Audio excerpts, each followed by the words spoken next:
Alors, on va parler du principe de la sanctification. Parce qu'il y a un principe dans la sanctification, il y a des lois qu'il faut connaître si on ne veut pas perdre de temps ou être confus à un moment donné. Les témoins de Jéhovah enseignent que la sanctification, c'est uniquement l'effort de l'homme pour prouver à Dieu qu'ils sont dignes du salut. Alors, on exclut complètement l'idée que Dieu puisse aider le croyant à se sanctifier, puis la Bible en parle pourtant de ça très clairement. Il y a des chrétiens évangéliques qui n'ont pas une vision des choses tellement différentes, vous savez. On a beau dire être sauvé par la foi, n'empêche qu'on peut fonctionner drôlement sur le principe des œuvres dans la vie de tous les jours, par exemple. Même avec toutes les connaissances scientifiques que l'homme possède aujourd'hui, il n'y a aucune chance pour qu'il puisse arriver un jour à changer l'eau en vin, comme notre Seigneur l'a fait. Cette transformation-là a nécessité une intervention de Dieu. De même, l'homme ne peut pas se changer lui-même plus qu'il peut changer l'eau en vin. La sanctification nécessite la même intervention divine dans la vie de l'homme. Cette intervention-là, Dieu l'a faite en Jésus-Christ. J'ai prié pendant plusieurs années personnellement pour comprendre comment fonctionnait la sanctification dans le domaine pratique. Puis j'aimerais partager avec vous autres ce que j'ai trouvé, en espérant que ça puisse aider quelques-uns. Dieu n'exige pas qu'on soit saint en nous abandonnant à nous-mêmes. C'est bien important qu'on sache ça. L'Écriture fait bien comprendre que Dieu joue lui-même le rôle principal dans notre sanctification, plutôt l'a joué. Moi, quand ma petite fille avait 3 ans, là, elle avait de la misère à mettre ses petites bottes d'hiver toute seule. Fait que pour l'aider, je plaçais ses petites bottes debout là, par terre, puis elle se tenait devant moi. Puis là, elle se tenait après ma tête avec ses 2 petits bras, puis elle enfilait ses bottes comme ça. Bon, j'aimais ça qu'elle fasse ça. Ça va être vraiment un beau souvenir pour moi quand je vais être vieux. Mais de la même façon, Dieu aime nous aider dans nos efforts de sanctification. C'est la même chose. Dieu désire nous assister dans l'œuvre de notre sanctification. Loin d'être un maître dur et insensible à nos difficultés dans ce domaine-là, Dieu prend un réel plaisir à nous venir en aide. C'est ce que je crois profondément. Les pauvres chrétiens là, qui croient que Dieu les regarde avec des gros yeux sévères, là, les bras croisés, là, puis qui croient devoir prendre toute leur sanctification sur leurs propres épaules, là, sont souvent très misérables, puis avec raison. Je suis persuadé qu'il y a des centaines de personnes qui ont quitté l'Église pour cette raison-là. Juste dans notre génération, là, je suis sûr que beaucoup de gens ont quitté l'Église par cette fausse conception de Dieu, là, puis de la sanctification. Ils se sont découragés, là. Bon, premièrement, on va parler de l'auteur de la sainteté, qui est Dieu. En 2 Corinthiens 3, 18, Paul a écrit « Nous tous, dont le visage découvert, contemplons comme dans un miroir la gloire du Seigneur, nous sommes transformés en la même image, de gloire en gloire, par l'Esprit du Seigneur », selon une certaine traduction. Alors on voit au départ que c'est Dieu qui nous transforme. L'Esprit Saint, c'est l'Esprit même de la sainteté de Dieu, qui nous habite maintenant. Éphésiens 4,16 dit « C'est de lui, et grâce à tous les liens de son assistance, que tout le corps bien coordonné et formant un solide assemblage tire son accroissement, selon la force qui convient à chacune de ses parties, et s'édifie lui-même dans la charité. » Bon, c'est quoi qui fait grandir nos enfants? Nos efforts? Non, c'est simplement la nature. Notre rôle, c'est de les assister, en leur donnant de la nourriture, puis en faisant de notre mieux pour qu'ils ne poussent pas trop croche. Bon, c'est pareil pour la croissance spirituelle des croyants. La semence de Dieu à l'intérieur des croyants, c'est le Saint-Esprit. Le Saint-Esprit, c'est la nature même de Dieu en eux, puis qui travaille à reproduire son caractère. Les différents ministères donnés à l'Église sont juste là pour assister la nature. De la même façon qu'une sage-femme est là pour assister une mère à enfanter. C'est pas elle qui met l'enfant au monde, elle est là pour assister. Bon, le psaume 87 dit quelque part « Toutes mes sources sont en toi ». Il est bien important qu'on sache d'où on tire notre pouvoir de mener une vie sainte. Par exemple, quand la Bible nous demande de nous aimer les uns les autres, il est toujours sous-entendu que cet amour-là trouve d'abord son origine en Dieu, qui travaille à nous le communiquer par le Saint-Esprit qui habite en nous autres. Le croyant n'a pas d'amour en lui-même, car l'amour est de Dieu, nous dit 1 Jean 4,7. D'autres traductions ont rendu « l'amour vient de Dieu ». Une autre traduction encore « l'amour émerge de Dieu ». Une autre traduction « l'amour trouve son origine en Dieu ». Dieu ne nous demande pas de nous forcer pour aimer, mais seulement de permettre à Jésus-Christ d'aimer les gens à travers nous autres. Comprenez-vous la différence? C'est bien important. Il ne s'agit pas d'être saint en nous-mêmes, ce qui est impossible, mais de laisser la sainteté de Dieu émerger de nous autres. Un jour, un certain chrétien avait de la difficulté à aimer une autre personne, puis il priait « Ah, Seigneur, je ne suis pas capable de l'aimer. Alors aime-le à travers moi. » Je trouvais ça bon quand j'ai entendu ça. C'est exactement l'attitude qu'il faut prendre si on veut arriver à quelque chose dans la sanctification. La sanctification, c'est pas une montagne qu'on a à escalader, mais une vallée qu'on a à descendre. En d'autres mots, c'est pas tellement la discipline que ça prend, mais du renoncement nous-mêmes. Il faut d'abord reconnaître humblement l'auteur de la sainteté, puis se rappeler que l'Éternel est la force de son peuple, nous dit Psaume 28, 8. 1 Samuel 20, 14 nous dit « Si je dois vivre encore, veuille user envers moi de la bonté de l'Éternel. » On voit ici encore que la vertu de la bonté que le croyant exerce est celle de Dieu même. Galates 5, 22 nous dit aussi « Car le fruit de l'esprit, c'est l'amour, la joie, la paix, la patience, etc. » L'amour en question, c'est l'amour du Saint-Esprit. La paix, c'est la paix du Saint-Esprit. La joie, c'est la joie du Saint-Esprit, etc. Toute vertu ou toute sainteté provient de l'Esprit Saint. Dieu ne nous demande pas de produire les fruits, mais simplement de les porter. C'est pas pareil, ça. Toute capacité authentiquement spirituelle trouve son origine en Dieu. Que ce soit des dons ou des vertus. Toute sainteté vient de Dieu. Il est écrit « Éternel, tu nous donnes la paix, car tout ce que nous faisons, c'est toi qui l'accomplis pour nous. » Ésaïe 26, 12. On voit le principe ici, là, qui commence à se dessiner lentement à travers tous ces versets-là.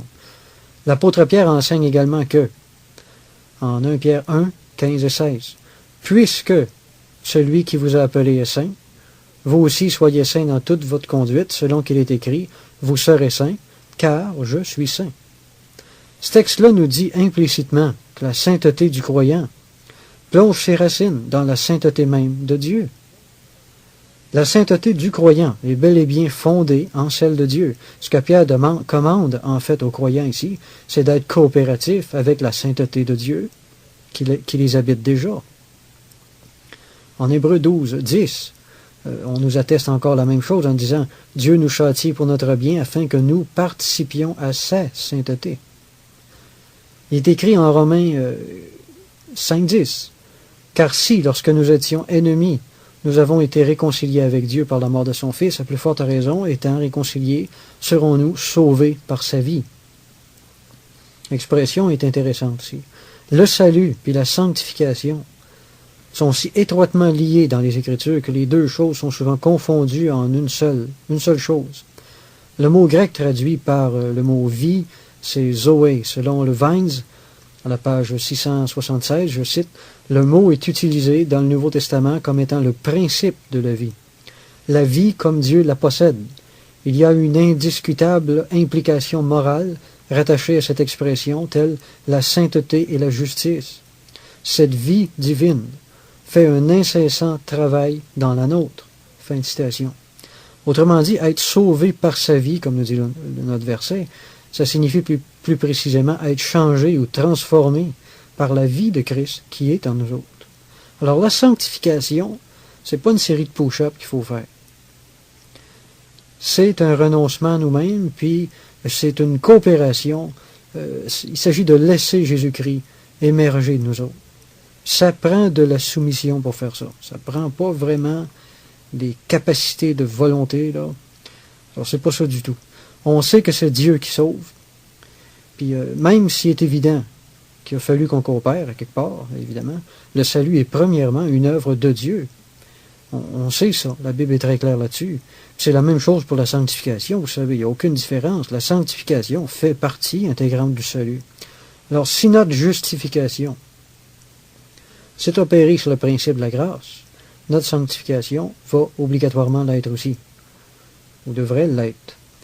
Si on comprend le principe et qu'on coopère avec lui. L'apôtre Paul a écrit en 2 Corinthiens 13, 13 que la communication du Saint-Esprit soit avec vous tous. Le Saint-Esprit fait l'incessant ministère de nous communiquer ou d'essayer de nous communiquer sa sainteté. C'est son travail. Le mot grec traduit ici par communication veut dire mettre quelque chose en commun, une association, une participation, une communion. Autrement dit, avoir part à ce que le Saint-Esprit possède. Ainsi, l'origine d'une authentique sainteté dérive de ce que le Saint-Esprit communique, ou plus précisément, de ce que le croyant tire lui-même de sa communion avec lui. La sanctification tout entière est basée sur le principe de la communication du Saint-Esprit. Quand Paul nous dit de marcher selon l'Esprit, en Galates 5,16, il veut dire d'obéir à l'influence que le Saint-Esprit exerce déjà sur nous autres.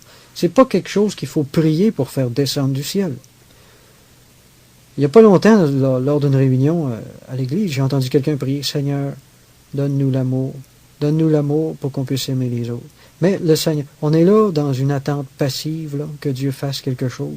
En réalité, il a déjà tout fait en Jésus-Christ.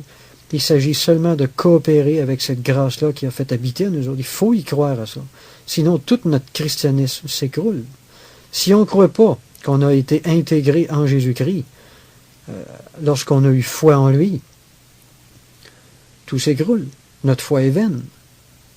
Rien ne va sortir d'une croyance aussi vague, aussi vaine, puis aussi passive. Croire en Jésus-Christ, c'est croire qu'on a été incorporé en lui et qu'on participe à sa vie.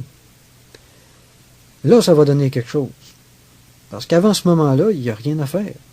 Notre foi est vaine puisqu'on ne croit pas l'essentiel du christianisme, qui est notre incorporation en Jésus-Christ. Alors, je répète la dernière phrase. Quand Paul nous dit de marcher selon l'Esprit, en Galates 5,16, il veut dire d'obéir à l'influence que le Saint-Esprit exerce déjà sur nous autres, en nous autres. Jésus a dit, « L'eau que je lui donnerai deviendra en lui une source d'eau qui jaillira jusque dans la vie éternelle. » Jean 4,14. La traduction Darby a rendu ça, « L'eau que je lui donnerai sera en lui une fontaine jaillissante en vie éternelle. » Encore le mot « vie » ici, là, qu'on a vu tantôt, qui est le principe de la vie de Dieu, le moteur. Cette vie-là fait un travail en nous. Bon, l'image ici que Jésus a employée est celle d'une source dont l'origine est cachée dans les entrailles de la terre, puis qui finit par arriver à la surface pour devenir une source jaillissante. Cette analogie-là est destinée à figurer la croissance spirituelle du croyant. Comme une source part des entrailles de la terre, puis vient jaillir en surface, de même, la vie de Christ commence par être reçue dans le cœur, puis s'étend dans notre caractère, nous rendant graduellement et manifestement davantage semblables à Jésus-Christ, selon, bien entendu, notre degré de coopération avec elle. L'apôtre Paul parle à beaucoup d'endroits de cet important principe-là. Par exemple, en Colossiens 3,4, il dit « Votre vie est cachée avec Christ en Dieu. » Il est ici question de la vie même de Christ que le croyant est appelé à refléter. Le croyant doit apprendre à puiser dans cette vie-là, de la même façon que les racines d'un arbre sont cachées dans la terre, puis que l'arbre tire par ses racines la sève qu'il fait vivre puis porter du fruit, le croyant doit tirer de l'esprit la grâce de vivre comme lui. La partie invisible du croyant, c'est donc la partie la plus importante. Christ est lui-même l'auteur de la vie qu'on est appelé à vivre. Paul atteste encore la même vérité en disant, en Éphésiens 6,10, « Au reste, fortifiez-vous dans le Seigneur et par sa force toute puissante. » D'autres traductions ont rendu ça, « Trouvez votre force à l'intérieur de votre union avec le Seigneur. » Ou une autre traduction, la traduction Knox, a traduit « Tirez votre force du Seigneur. » Ce qui est excessivement important. Les chrétiens qui prennent toute leur sanctification sur leurs propres épaules se découragent, ils ont l'impression de porter 1000 livres. Puis c'est à peu près ça. La sanctification, c'est un travail beaucoup trop lourd pour que l'homme le prenne seul. C'est comme le salut, c'est impossible de se sauver tout seul. Sans Dieu, on ne peut pas y arriver. Bon, ce que Paul veut dire ici, trouver notre façon, tirer notre force du Seigneur, c'est une autre façon de dire, au lieu d'essayer de produire la sainteté par vos propres forces, soyez sensibles à la grâce qui vous habite, puis soyez soumis à l'influence qu'elle veut avoir sur vous autres, 24 heures sur 24. En Romains 8, 11, Paul a écrit encore, d'une autre façon, la même vérité. Si l'esprit de celui qui a ressuscité Jésus d'entre les morts habite en vous, celui qui a ressuscité Christ d'entre les morts rendra la vie à vos corps mortels par son esprit qui habite en vous. Paul parle de la résurrection spirituelle du chrétien. Depuis la chute, le corps physique de l'homme est devenu l'instrument du péché. Le corps du croyant est maintenant l'exécuteur des ordres qu'il reçoit de sa chair ou de l'Esprit de Christ. Ce que Paul veut dire ici, c'est que sous l'influence bénéfique de l'Esprit, s'il y a un développement normal, bien entendu, le corps du croyant va cesser graduellement d'être l'instrument de la chair, puis deviendra un instrument d'action juste et sainte pour Dieu. C'est ça qu'il veut dire ici. On voit encore que c'est l'Esprit qui sanctifie le croyant. L'Esprit de Dieu est appelé l'Esprit Saint parce que c'est un esprit sanctifiant qui fait un travail de sanctification, nous autres. On ne veut pas juste décrire un attribut de l'Esprit. On veut vraiment, en disant Esprit Saint, l'Écriture veut vraiment nous transmettre l'idée que l'Esprit Saint l'Esprit fait un travail sanctifiant, un ministère sanctifiant. Cet Esprit-là n'est pas venu habiter en nous autres parce qu'il ne savait pas où aller ailleurs. Il est venu en nous autres pour nous communiquer sa propre sainteté. Puis Dieu demande qu'on soit ouvert à ça, qu'on participe à ça, qu'on soit coopératif à ça. Matthieu 14, 28 à 31 nous dit, Pierre lui répondit, Seigneur, si c'est toi, ordonne que j'aille vers toi sur les eaux. Et il dit, viens. Pierre sortit de la barque et marcha sur les eaux pour aller vers Jésus. Mais voyant que le vent était fort, il eut peur et comme il commençait à enfoncer, il s'écria, Seigneur, sauve-moi. Aussitôt, Jésus étendit la main, le saisit, lui dit, Homme de peu de foi, pourquoi as-tu douté? Pierre n'a pas vraiment marché sur l'eau. Il y avait quelque chose entre les semelles de ses chaussures et la surface de l'eau qui l'empêchait d'enfoncer. Cette chose, c'était la grâce de Dieu.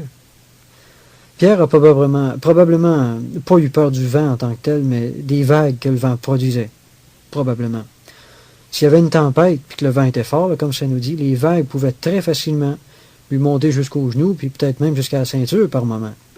Quand une de ces vagues-là passait sur lui, il devait peut-être se demander s'il était encore en train de flotter ou s'il était en train d'enfoncer, comprenez-vous? C'est peut-être pour ça qu'il a commencé à douter, là. Cet événement-là n'a pas été consigné inutilement dans l'Écriture, mais il l'a été pour notre instruction. C'est pas que Dieu veut nous apprendre à marcher sur l'eau, littéralement, mais il veut nous montrer tout ce que la confiance en Dieu peut accomplir.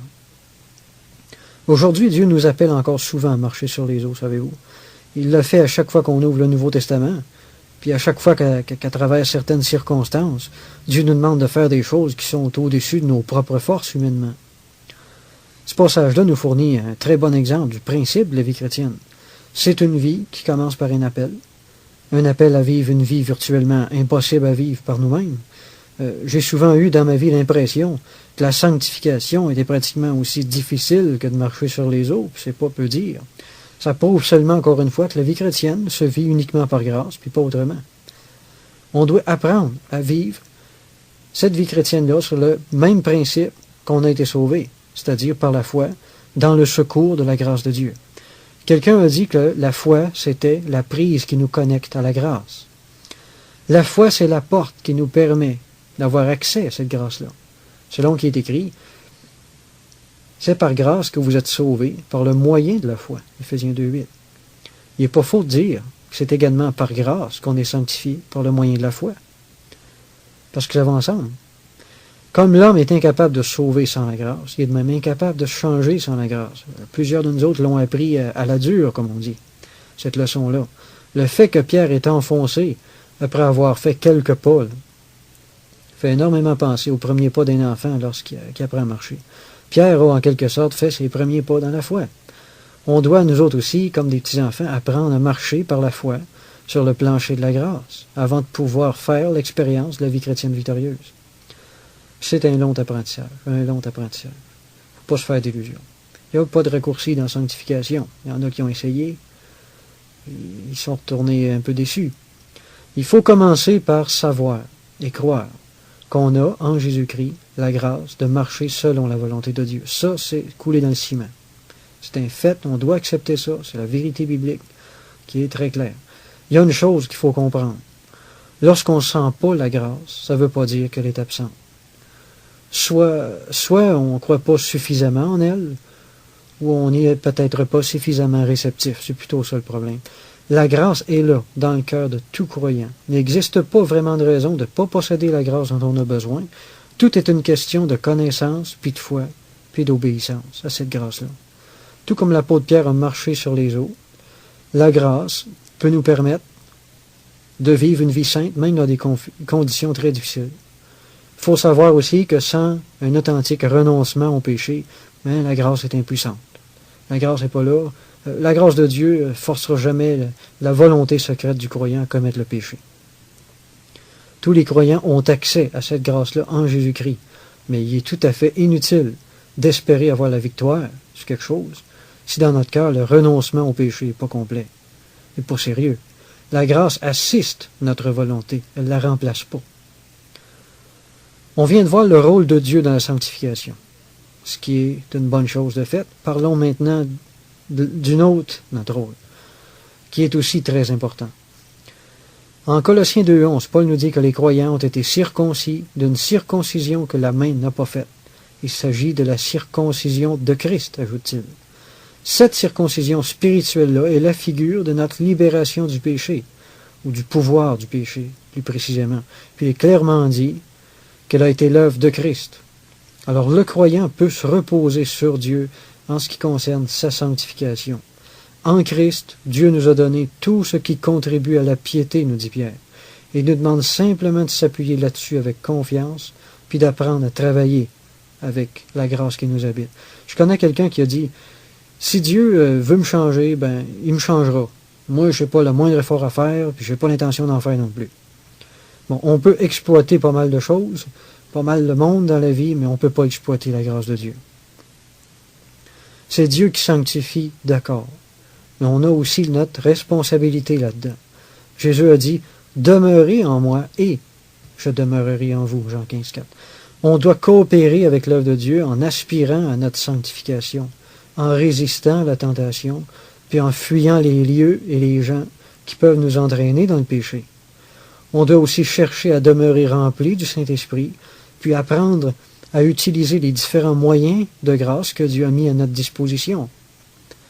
En Jean 1,12, c'est écrit, « Mais à tous ceux qui l'ont reçu, à ceux qui croient en son nom, il, le Verbe, a donné le pouvoir de devenir enfant de Dieu. » Bon, devenir enfant de Dieu, ça veut dire que notre caractère devient semblable à celui de Dieu.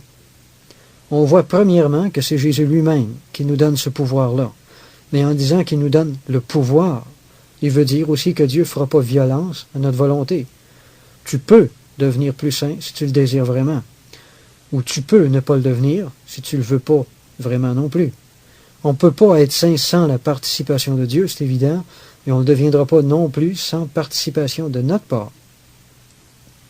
C'est un travail d'équipe, la sanctification.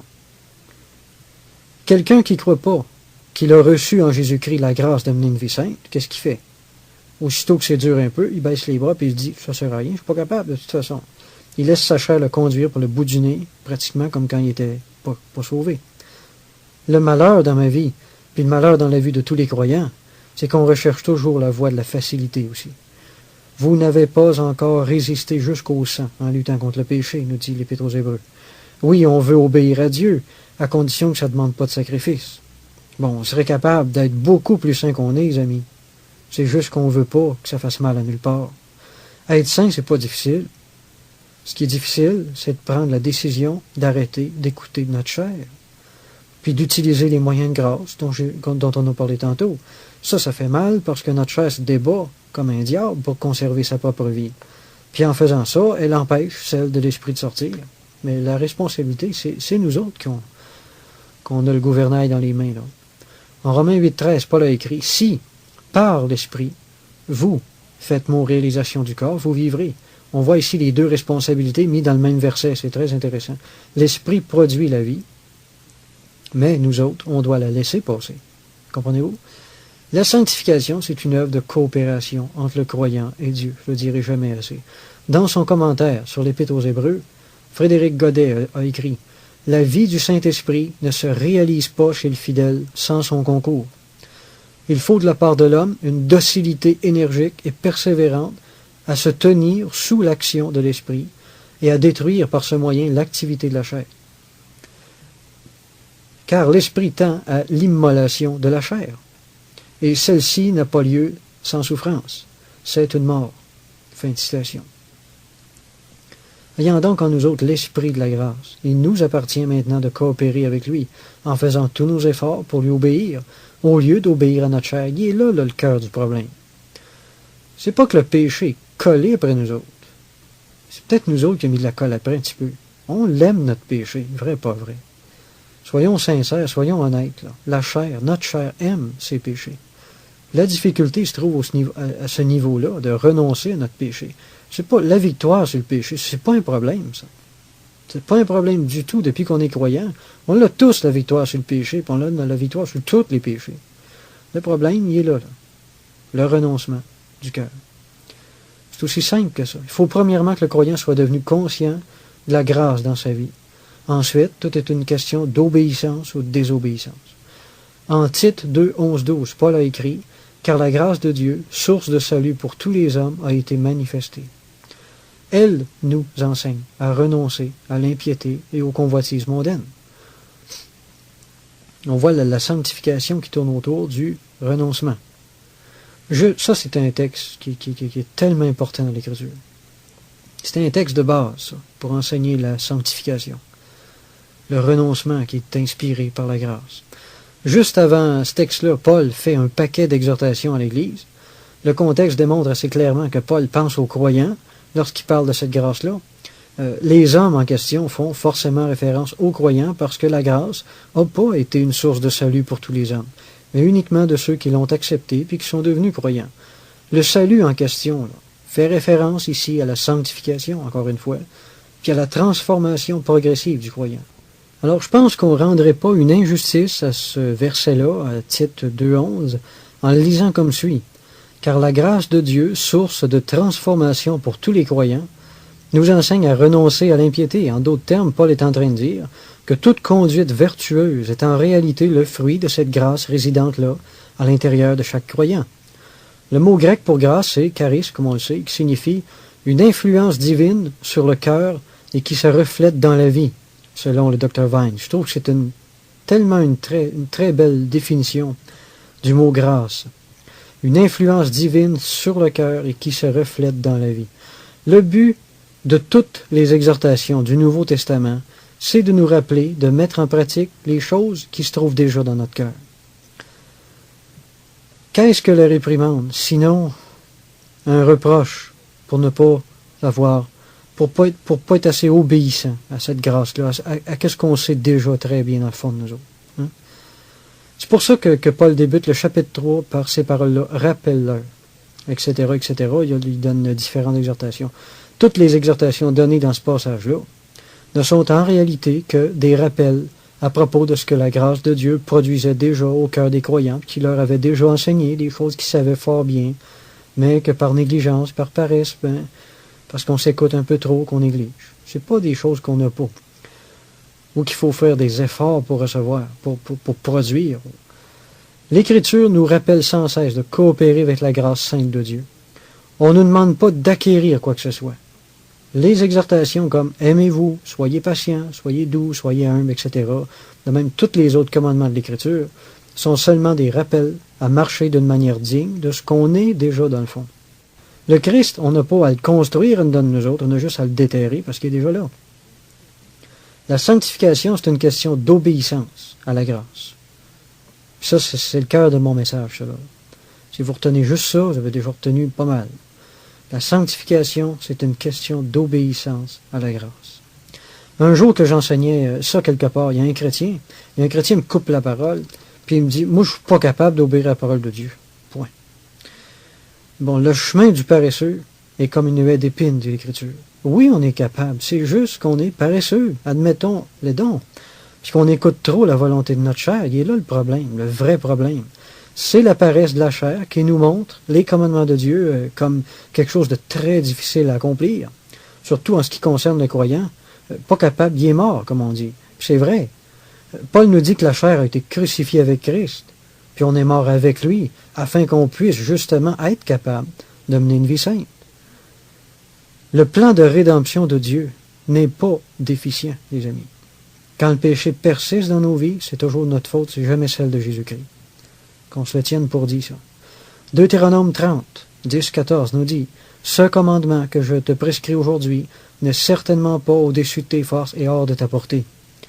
C'est une chose au contraire qui est tout près de toi, dans ta bouche et dans ton cœur, afin que tu la mettes en pratique. » Si les gens l'avaient, la capacité sous l'Ancienne Alliance, imaginez sous la Nouvelle, maintenant qu'on a reçu l'Esprit Saint. Je me souviens avoir entendu un évangéliste enseigner que les non-croyants, parce qu'ils n'étaient pas nés de nouveau, étaient esclaves du péché, dans le sens qu'ils ne pouvaient pas s'empêcher de pécher. C'est pas vrai, ça. Si c'était vrai, alors pourquoi Dieu a dit ceci à Caïn, en Genèse 4.7? Certainement, si tu agis bien, tu relèveras ton visage. Si tu agis mal, le péché se couche à la porte, et ses désirs se portent vers toi, mais toi domines sur lui. Pourtant, Caïn n'était pas né de nouveau. Puis tous les gens que Dieu appelait à la repentance sous l'Ancien Testament n'étaient pas nés de nouveau non plus. Ce serait cruel de la part de Dieu de demander à des gens de changer de conduite s'ils n'en avaient pas la capacité. Personne, écoutez-moi bien, personne est esclave du péché, même pas le non-croyant.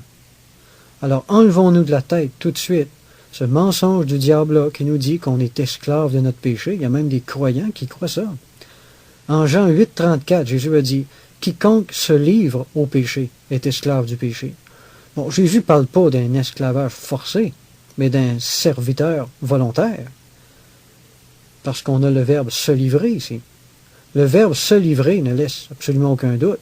En d'autres mots, Jésus voulait dire, si vous pratiquez le péché, c'est parce que vous désirez en être les serviteurs, dans le fond. Personne n'est obligé de pécher, les amis. La traduction d'Arby de Romains 6.16 a traduit ainsi. « Ne savez-vous pas qu'à quiconque vous vous livrez vous-même comme esclave pour obéir, vous êtes esclave. » Paul veut dire que personne ne commet le péché sans acquiescer lui-même à la tentation à un moment ou à un autre. Soyons honnêtes, là. Okay? Saint Augustin disait « La pureté de l'âme ne se perd pas sans consentement. » J'ai rien qu'Amen à dire à ça. Personne n'a jamais péché contre sa propre volonté.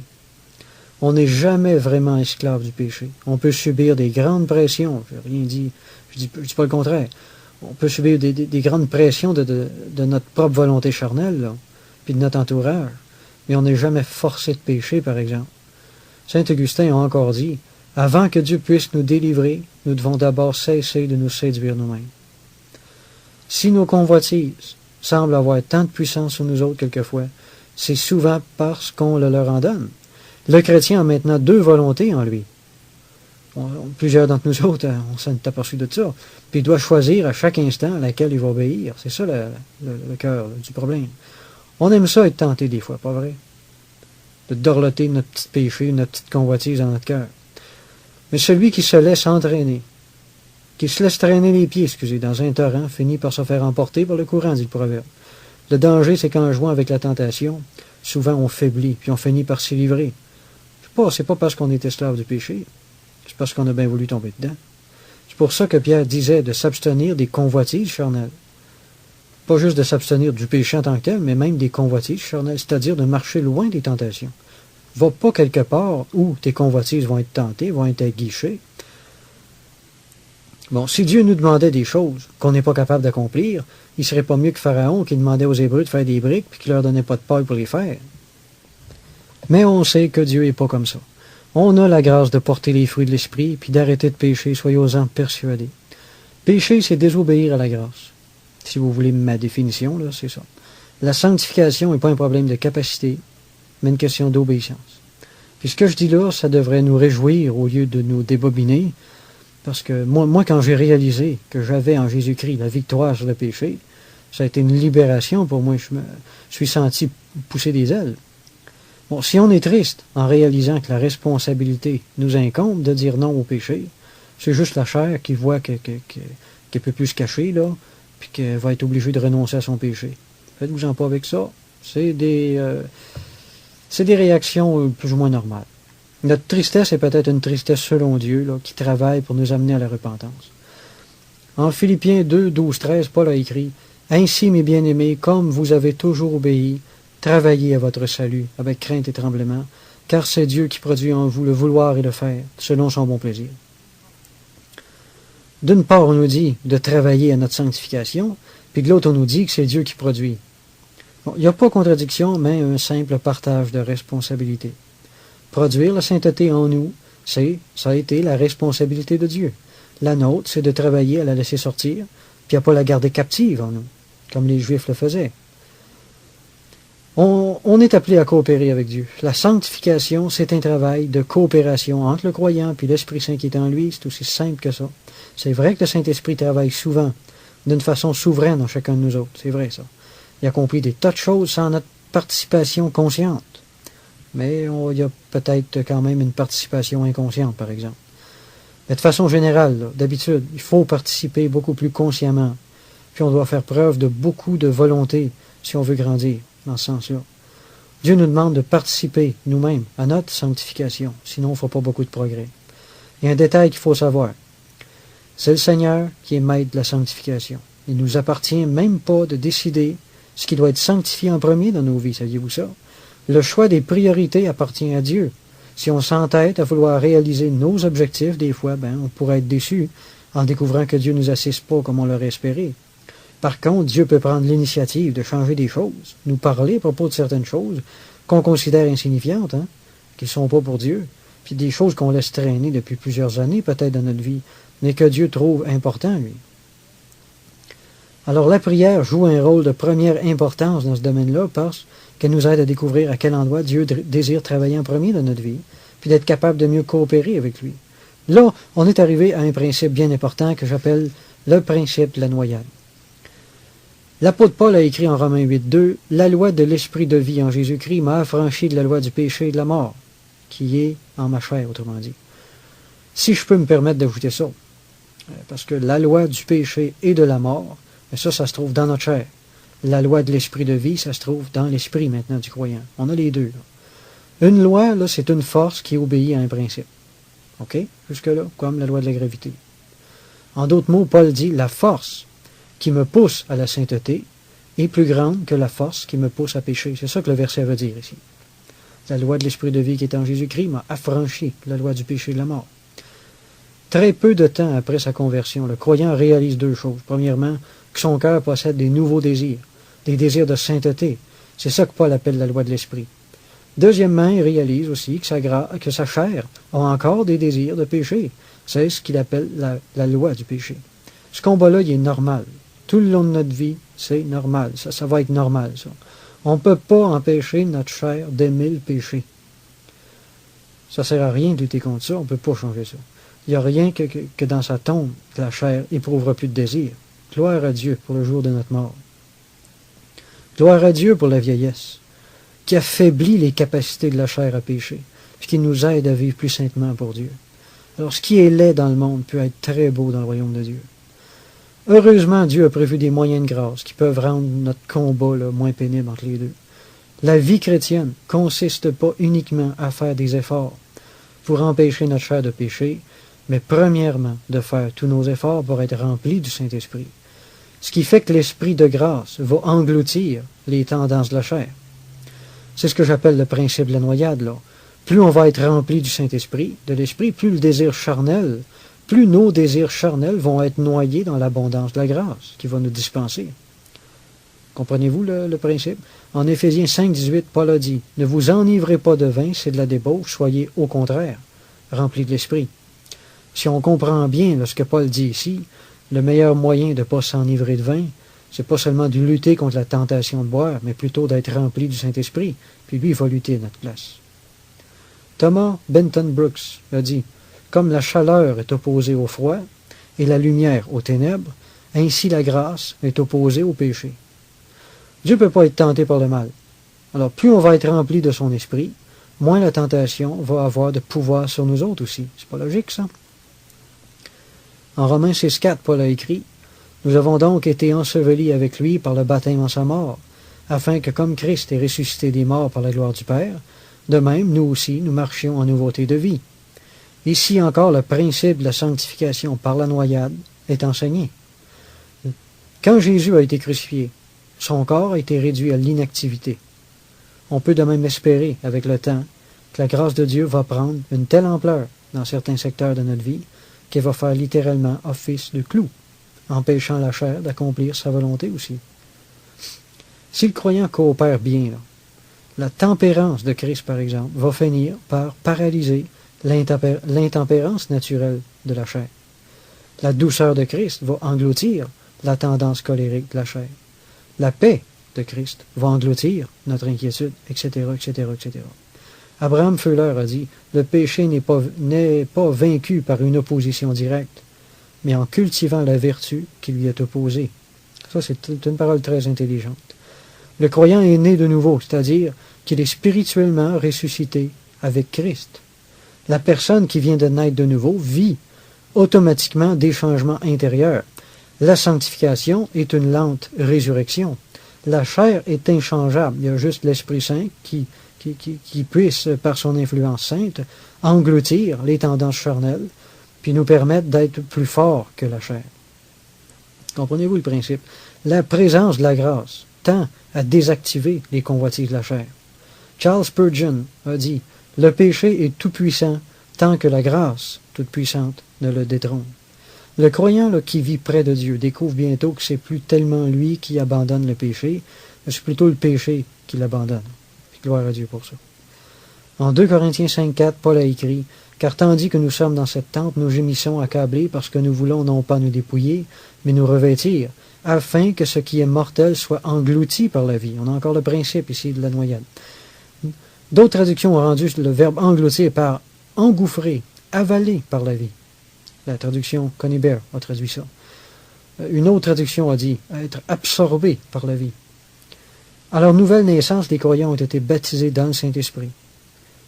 On ne peut pas être en Christ sans être dans l'Esprit en même temps. Les termes engloutir et baptiser transmettent exactement la même pensée. On voit ici le but pratique pour lequel le Saint-Esprit a été donné aux croyants, qui est celui de combattre la tentation avec nous autres, puis d'engloutir ce qui est mortel, ce qui est charnel. L'engloutissement, c'est le principe le plus fondamental de la sanctification. C'est ça la vie chrétienne.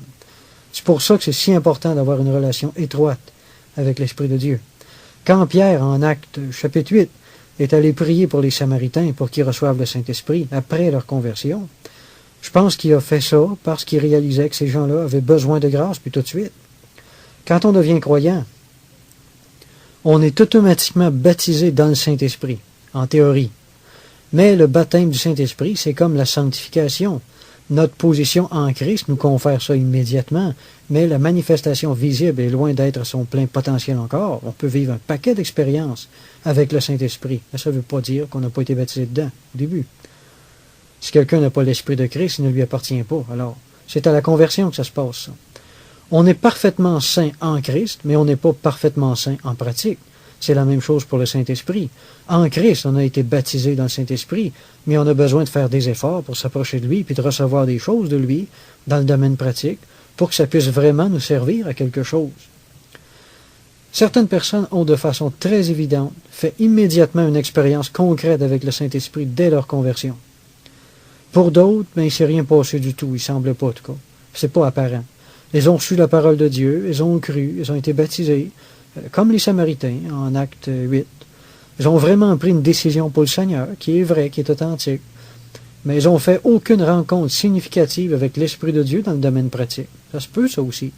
Quand tu leur dis que tu as senti la présence de Dieu, ils te regardent comme si te manquait une roulette quelque part, puis ils ne comprennent pas du tout de quoi tu parles. Ce que je ne connais pas n'existe pas, dit l'ignorant. Maintenant, si ces croyants-là ont vraiment soif de connaître le Seigneur toujours davantage, puis de s'approcher de lui le plus possible, ils vont graduellement entrer dans le monde spirituel, puis ils vont apprendre à connaître le Saint-Esprit, puis à jouir de ses bénédictions, puis de sa grâce, de façon très concrète. Mais c'est un cheminement qui peut prendre du temps. Puis je pense que c'est pour ça que l'apôtre Pierre est allé tout de suite prier pour les Samaritains. Justement pour activer ou accélérer ce processus-là, puis leur faire connaître immédiatement quelque chose du Saint-Esprit, qui aurait peut-être pris des années à découvrir tout seul.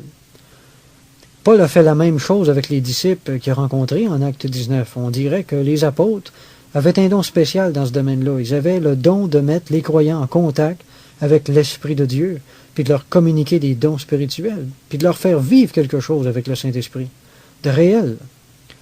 C'est pas juste, quand l'Esprit Saint, quand la réception de l'Esprit Saint, c'est juste un concept théologique, mais on va vous dire une affaire. On est loin d'être au bout de tout ce que Dieu veut nous montrer. On ne devrait pas se contenter de ça. Les apôtres sont plus là aujourd'hui.